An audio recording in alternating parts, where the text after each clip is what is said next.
Hey everyone, I'm pretty sure this is the most highly requested video of all time, and that is how do you win Deep Void, or also known as the Nightmare. A lot of you guys have been asking me for an updated strategy for this game mode, and I know a lot of you guys still need to get Void Rift, and that's what we're gonna be doing today. So I'm gonna show you guys how you could beat Deep Void, and before I show you guys how it's done, if you are not subscribed yet, be sure to subscribe to my channel for more cube defense videos. It would really mean a lot, and also give this video a thumbs up if you're just nice.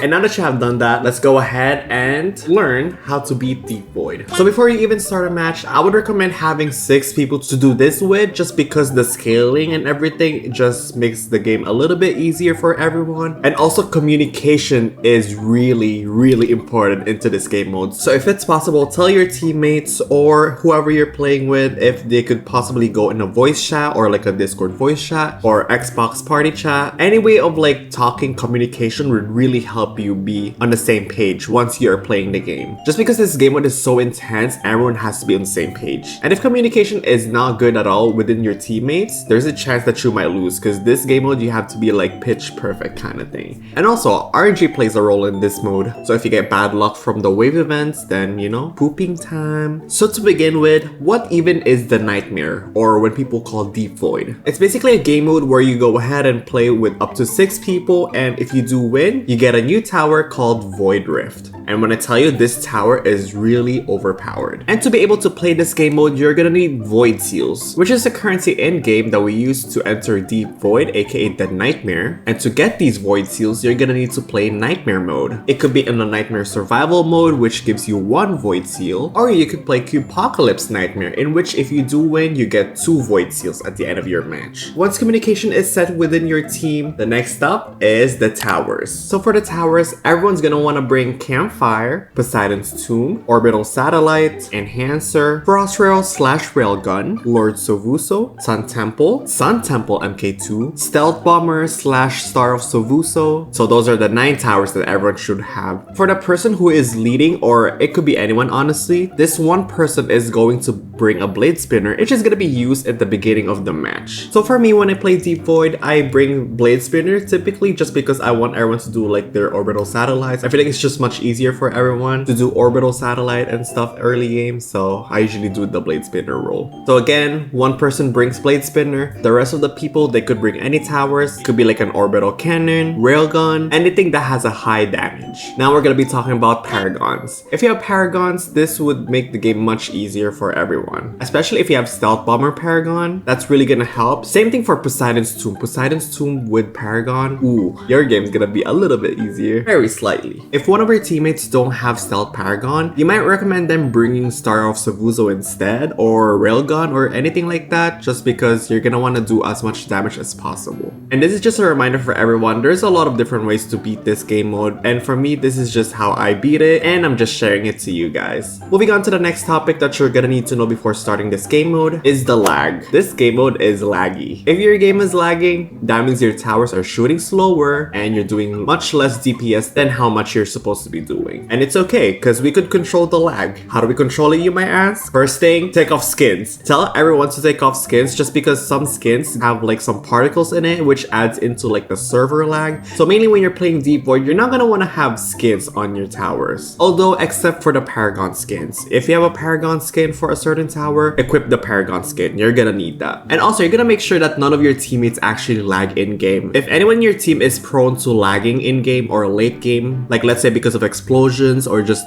how the game is, I recommend turning off the high definition effects on your settings on the main menu, as well as turning on reduced effects. This will help people who are playing on like lower end devices to not lag as much, or just not lag at all, because when you're playing Deep Void, you're gonna do a lot of running, especially late game. And if let's say you're really late into like placing your towers and stuff, it could definitely cost you a game. I've seen it happen so many times. It happened to me so many times. So make sure all the effects are disabled, or at at least minimized for everyone. And I think we're set. Let's go into a match. Alright, once everyone is loaded into the match, first thing that everyone should do is to place an orbital satellite except for the person who has the blade spinner. I have the blade spinner on this roll, so I didn't place an OS and I just placed a blade spinner instead. You're also gonna make sure that one person places a campfire after 4 people place an orbital satellite. And for the blade spinner guy, whoever you have on the team, you're gonna wanna upgrade it to turbo blade or decapitator. It is up to you and it depends on the match if you're struggling or not. And for the orbital satellite people, you have 2 options. Again, it depends on the wave events you get from Lord Volcanol. You can place an OS or upgrade it once or twice and then you place another. So that's pretty much what my team is doing here. We're placing one OS, upgrading it once or twice and then placing another. We're kind of just seeing how like the map is looking, and if let's say there's more spam, we're probably gonna place more OSs, and if there's less spam, we're probably gonna upgrade more into Quantum, which is the second upgrade before placing another. So it's a little bit just of a balance. See, like you can see here, I'm kind of just looking around the map, making sure that nothing's leaking, everything's getting killed on time. I forgot to mention, it would also be very nice if the campfire for the OSs reaches the blade spinner, like on this video right here. As you can see, the campfire is connected to the blade spinner, which increases the range of the blade spinner, which is good in general. You're also gonna want someone in your team to place an enhancer right next to the campfire just so we could enhance the orbital satellites. By wave 6, just make sure that your campfire is on purifier upgrade or higher, just because wave 6 or 7, I believe, is one of the shadow cubes come in. So just make sure you have purifier by then or else you could die. Right after the campfire being upgraded, you're pretty much just gonna max your OSs. Right after your OSs are done, you're gonna want to start stealth bombers to the side. The placement for stealth bombers on this match is optional, but for us, we placed it next to the OS, but then later on we sold it just because it was taking so much space in the middle and our temples are kind of like cramped in to like the other corners. So later on in this match, we actually put our stealth bombers to the side of the paths instead of the middle. But feel free to copy our placements. It still works. It's just that some people later on might have problems placing their temples just because of how cramped the middle is. But feel free to copy our placements for stealth bomber. If not everyone in your team has a stealth bomber paragon, those people who don't have the paragons could help out and max those people who have stealth bomber paragons. Wave 20, Zymod is gonna spawn and you should be fine as long as everyone is upgrading their stealth bombers. And on this clip, Zip is doing some garrisons on the side, which is optional. I personally think it doesn't make a difference, but she's doing garrisons. There might be some cases where the wave events made you lose money or it deleted one tower, and we all know when that happens, it's not good, you know, you're losing money. So if that happens to you and you think that your team couldn't have stealth bomber paragon maxed on time before Zymod comes, another option that you guys could do is that when everyone is done with the OS and Zymod comes in, everyone could place a lord onto Zymod wherever he spawns and then continue doing your stealth bombers. This way it's gonna make sure that Zymod gets killed and you guys don't die from it. Alright, so those are your 2 options. Right after the stealth bombers are maxed, everyone in your team is gonna find a place where they could place their temples. As you can see in this clip, I'm just calculating the distance of the temple and finding my own placements for it. And if you guys don't know how to max a temple or how to make sure the temple doesn't get eaten, I made a video guide on everything you need to know about Sun Temple, so be sure to watch it. I'm gonna be leaving the link in the description for you guys to watch if you want to learn more about temples. Once everyone finds a placement for their temples, I recommend having one person max the temple MK2 in the middle of the map so that when everyone upgrades their temples, it's gonna be cheaper for everyone, which saves everyone money. So on here we have one max MK2, which gives discount to everyone's temples. Once everyone's temples are done, everyone is now going to move on into maxing their Poseidon's Tomb, and make sure that the Poseidon's Tomb are evenly spread out within the map. As you can see, there's one on this side, another person has their tombs on this other side. For the people who don't own the Poseidon's Tomb paragon, I recommend changing the targeting of your Poseidon's Tomb into strong, just because maxing a tomb without owning the paragon is just gonna speed up the lightning cubes, and as expected, this game mode has a lot of lightning cubes and that could potentially kill you. Right after the tombs are placed and done, just be sure that everyone has their temple MK2s as close to the middle as possible at this point, as well as triggering the MK2 ability, which gives a damage boost to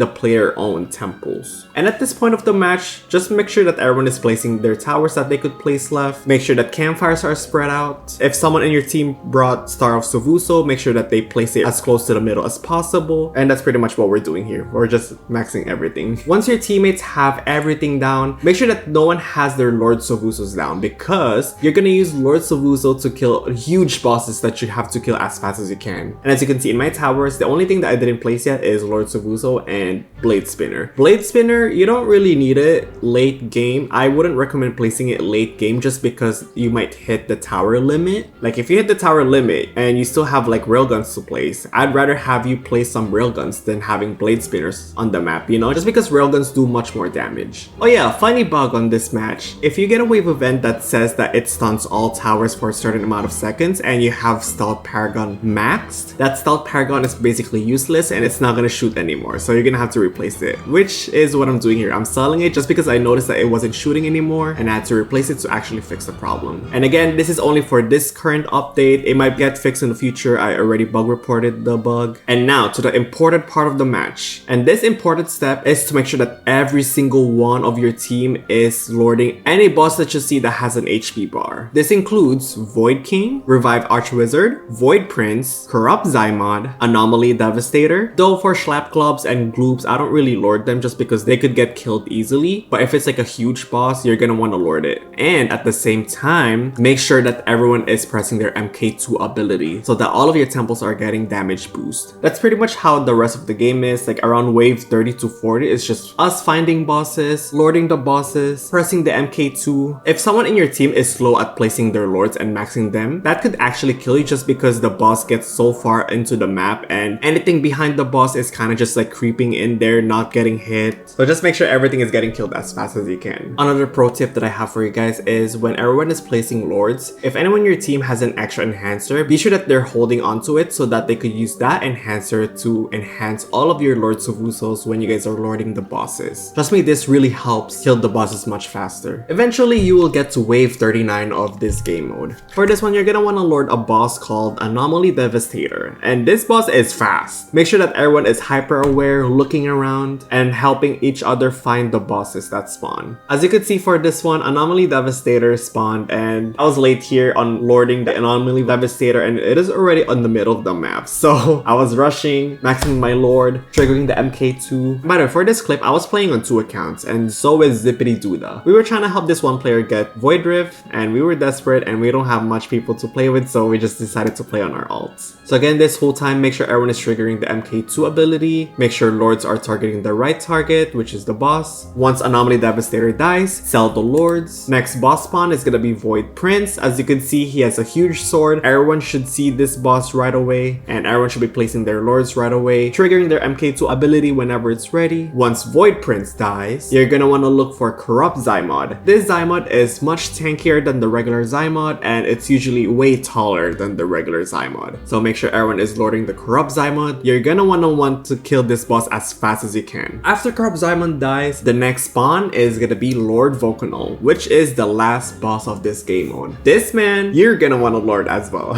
And again, I'm kind of just looking AFK there, but really I'm controlling my ult account at that moment. Same thing as other bosses, lord the boss, trigger MK2 ability. And now this is the most important part of the match. If you guys didn't know, this boss will sell all of your towers. You can't do anything about it. If you sell all, it's just gonna give you 0 cash. So do not sell all, it's pointless. And also never ever drop half cash, or don't drop your cash while he's eating your towers. He's also gonna consume the cash that you drop, and you're gonna lose way more money, and you're gonna end up not being able to afford anything at all at the end once you sell all the towers.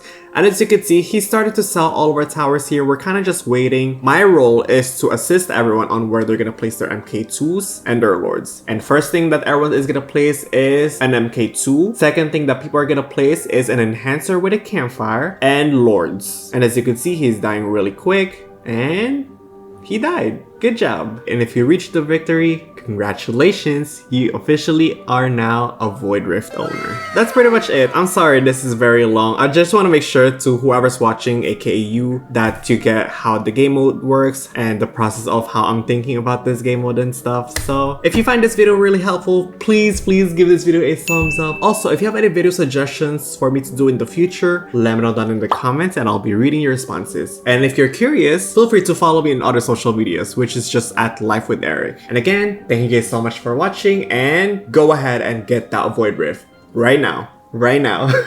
Okay, bye.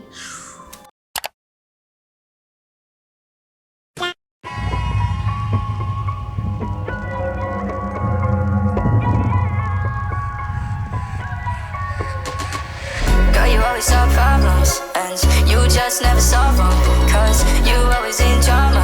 It's alarming,